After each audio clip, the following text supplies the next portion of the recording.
आज में जो इस पंचायत में जो मुद्दे रखे हैं,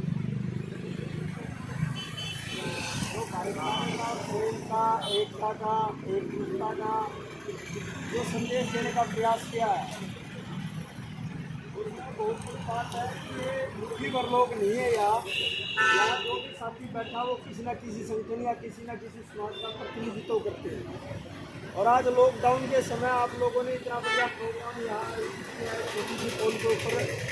उसके लिए मैं आप सभी का आभारी हूँ। तो आज की जो पंचायत है उसकी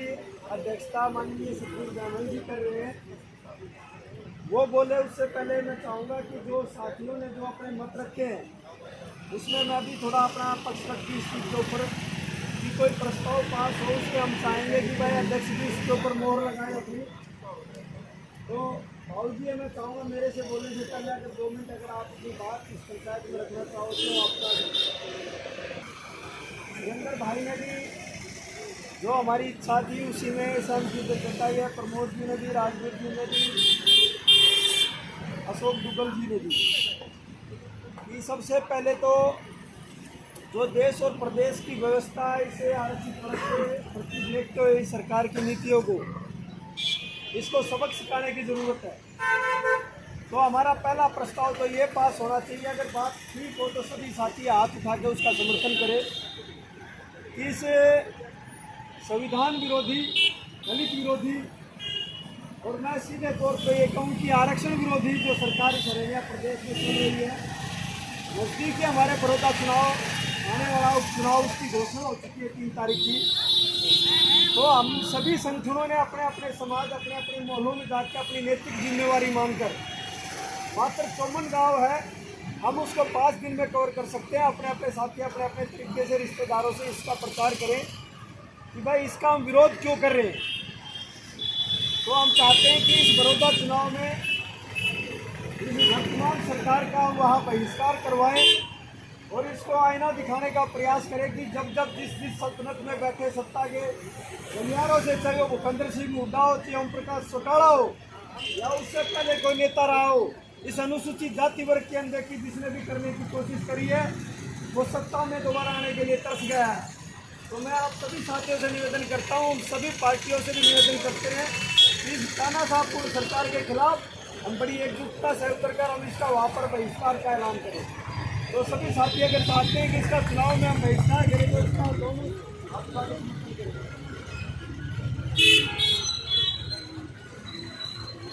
एक हमारा उद्देश्य ये भी है कि भाई हमने कहा था कि संवैधानिक अधिकारों के लिए हमारी लड़ाई मजबूत होनी चाहिए। तो इसको हम बढ़ा चढ़ा के किसी भी तरीके से कर लें, जब तक संविधान को सही तरीके से इम्प्लीमेंट नहीं करेंगे, रिजर्वेशन को विद रोस्टर पॉइंट इम्प्लीमेंट नहीं करेंगे, हमें अपने अधिकार नहीं मिल सकते। तो हम राष्ट्रपति से मांग करते हैं, नाकारी सरकार से नहीं, कि हरियाणा प्रदेश के अंदर बैकलॉग को एक स्पेशल भर्ती के तहत भरवाया जाए जिससे अनुसूचित जाति वर्ग के लोगों को न्याय मिल सके। क्योंकि वो लोग जो दूसरी जातियों के लोग हैं जिनको हम अपर कास्ट भी कह सकते हैं, ये उनका दोष नहीं है, ये दोष जो उनकी सरकारें बैठी है सीधे तौर पर उनका है। तो उस सरकार के खिलाफ हम निंदा प्रस्ताव पास करते हैं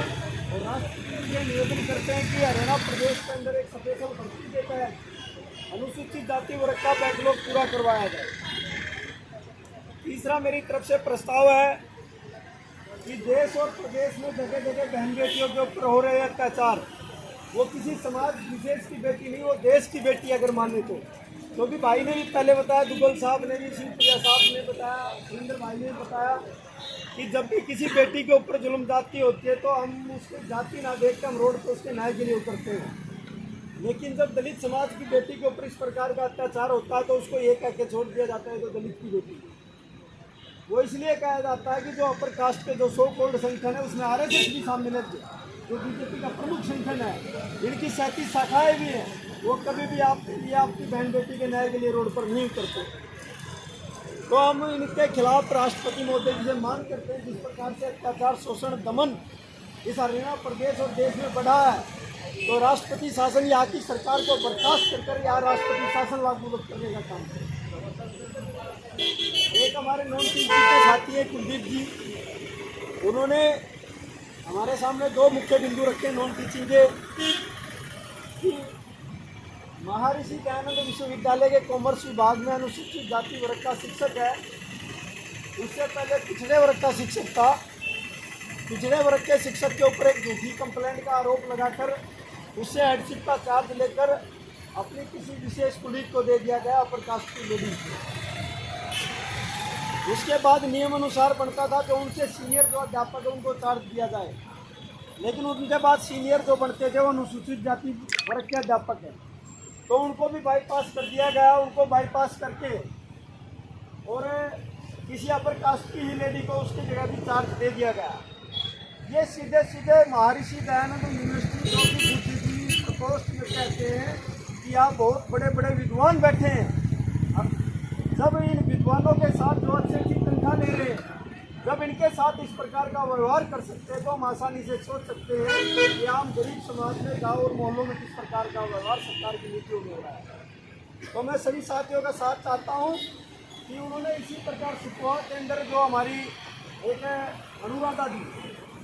प्रोफेसर अनुराधा जी साउथ से, लेकिन वो शेड्यूल कास्ट है, क्योंकि वहाँ यहाँ इस प्रदेश में उसकी सुनने वाला कोई नहीं, बाहर से है। तो हमारी जिम्मेवारी बनती है कि ऐसा कोई मामला हमारे संज्ञान में आया तो इस महर्षि दयानंद विश्वविद्यालय कुलपति के खिलाफ, SC ST एक्ट के खिलाफ मैं चाहता हूँ ये पंचायत फैसला करे कि हम उसके खिलाफ मुकदमा दर्ज करवाएं कि हमारा संवैधानिक अधिकारों का नहीं। तो मैं अब निवेदन करूंगा इस पंचायत के जो अध्यक्ष हैं हमारे माननीय सतबीर बहमनी जी, इसका